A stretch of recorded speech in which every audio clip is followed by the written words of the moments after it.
Auzubillahiminash-shaytanir-rajim. Bismillahir-rahmanir-rahim. This is Mukhtar Tabassum and you are watching Learn with Mukhtar Tabassum.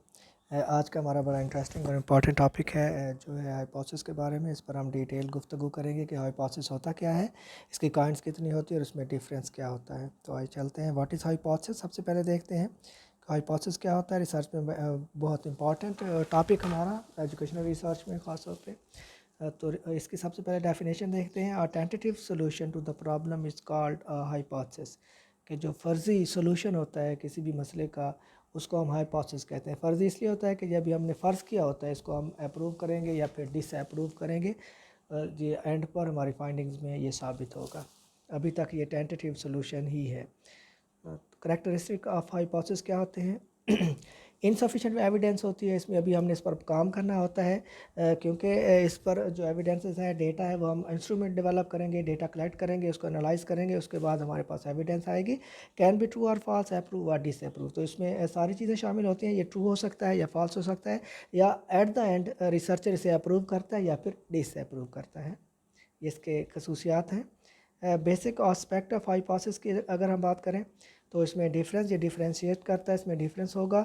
दूसरा relationship होगा, statistically significant, not by chance और interaction. ये तीन इसके basic aspect हैं कि रिलेशनशिप स्टैटिस्टिकली सिग्निफिकेंट होगा, नॉट बाय चांस होगा कि उसको हम आदाद शुमार के दायरे में ला सकेंगे, बाय चांस नहीं होगा।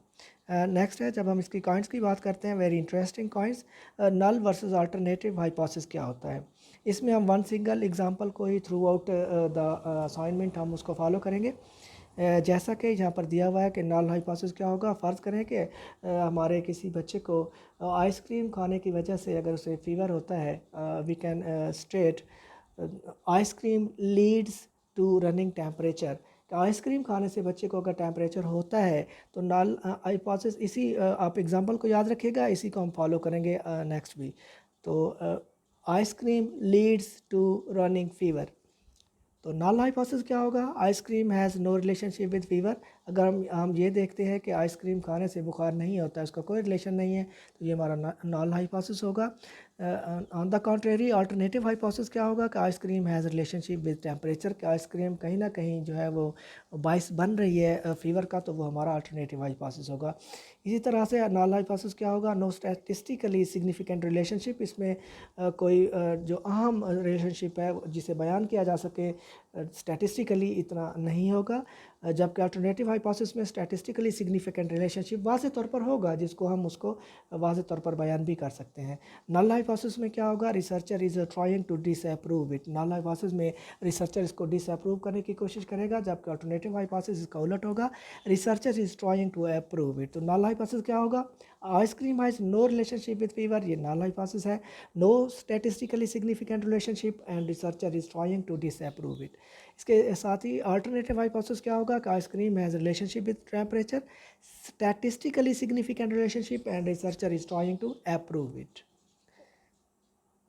इसके साथ ही जो नल हाइपोथेसिस है, individual is free from disease, वो ये जाहिर करता है कि कोई रिलेशनशिप जब नहीं है तो इंडिविजुअल को कोई डिजीज़ नहीं है। जबकि ऑल्टरनेटिव में इंडिविजुअल हैज़ डिजीज़।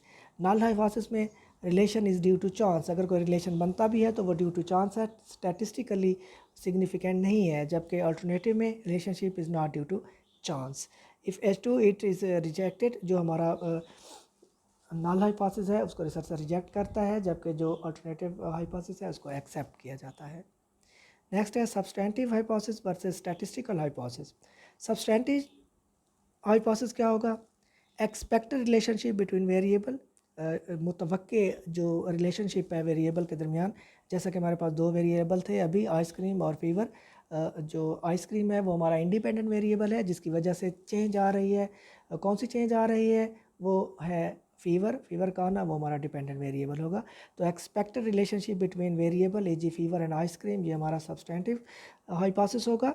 जब से statistically significant relationship between variables eg ice cream और फीवर, जो स्टैटिस्टिकली सिग्निफिकेंट है वो स्टैटिस्टिकल हाइपोथेसिस होगा, जबकि जो एक्सपेक्टेड रिलेशनशिप है वो हमारा सब्सटेंटिव हाइपोथेसिस होगा। तो जो सब्सटेंटिव हाइपोथेसिस है वो नॉट ऑपरेशनलाइज्ड होता है, जबकि statistical hypothesis is operationalised in statistical parameters. Next है simple hypothesis versus complex hypothesis. ये काफ़ी आसान है समझना इसको। सिंपल हाइपोथेसिस क्या है, जिसमें हमारे पास एक इंडिपेंडेंट वेरिएबल हो और एक ही डिपेंडेंट वेरिएबल हो। जैसा कि ईटिंग आइसक्रीम एक इंडिपेंडेंट वेरिएबल है, जबकि उसकी वजह से टेम्परेचर हो रहा है तो वो डिपेंडेंट वेरिएबल है। We have only one independent variable and only one dependent variable. जब एक वेरिएबल हो और एक ही डिपेंडेंट वेरिएबल हो तो ये हमारा सिंपल हाइपोथेसिस होगा। जबकि कॉम्प्लेक्स हाइपोथेसिस क्या होगा कि टू और मोर इंडिपेंडेंट वेरिएबल हो एंड टू और मोर डिपेंडेंट वेरिएबल हो। जैसा कि इसी एग्जांपल में आइसक्रीम प्लस कोल्ड वेदर, ये दो इंडिपेंडेंट वेरिएबल हो गए। पहले सिर्फ एक आइसक्रीम था, इसके साथ इंडिपेंडेंट वेरिएबल एक और हो गया है कोल्ड वेदर, तो it leads to temperature plus absent from school, तो दो ही डिपेंडेंट वेरिएबल हो गए। तो याद रखिएगा, जब एक डिपेंडेंट और एक इंडिपेंडेंट हो तो वो सिंपल हाइपोथेसिस। जब दो या इससे ज़्यादा इंडिपेंडेंट वेरिएबल हो और साथ में दो या उससे ज़्यादा डिपेंडेंट वेरिएबल हो तो वो हमारा कॉम्प्लेक्स हाइपोथेसिस होगा। इसके साथ है practical versus statistical hypothesis. Practical hypothesis in terms of practical outcome, इसका जो रिजल्ट है, नतीजे वो प्रैक्टिकली होंगे। जैसे कि ice cream absent in school, ice cream की वजह से स्कूल से अब्सेंट है, ये प्रैक्टिकल जैसा साइकोमोटर हमारा फंक्शन है स्कूल से अब्सेंट होना। जबकि स्टैटिस्टिकल हाइपोथेसिस कौन सा होगा, in terms of statistical outcomes, इसमें जो नतीजे हैं वो स्टैटिस्टिकली सिग्निफिकेंट होंगे, उसको हम बयान कर सकते हैं इन फिगर या in statistics. Next null hypothesis, दोबारा जैसा कि हम पहले पढ़ चुके हैं, no relationship between independent variable and dependent variable, no relationship between ice cream and fever. Positive क्या होगा, positive eating ice cream leads to fever, ये पॉजिटिव होगा। जबकि नेगेटिव क्या होगा, ice cream does not lead to good health. जब नॉट का सीगा आएगा, नॉट का वर्ड आएगा जो कि यहाँ पर इस्तेमाल हो रहा है, तो ये हमारा नेगेटिव हाइपोथेसिस होगा। इसके बाद universal hypothesis Vercel existential hypothesis. Universal hypothesis क्या होगा, जैसा कि नाम से ही जाहिर है, brave soldiers if rewarded will perform well, कि अगर जो बहादुर नौजवान हैं उनको अगर अच्छी तरह से रिवॉर्ड दिया जाए तो वो अच्छा परफॉर्म करते हैं। जिस तरह से वही हमारी एग्जांपल है, ice cream in cold weather always lead to fever, ये ट्रू है, ऑलवेज ट्रू है, ये यूनिवर्सली एक्नॉलेज्ड है कि ऐसा हमेशा होता है। जबकि इसके मुकाबले में एग्जिस्टेंशियल हाइपोथेसिस में क्या होता है कि exist at least for one particular case, एक एटलीस्ट सिर्फ वन केस में ये ट्रू होता है।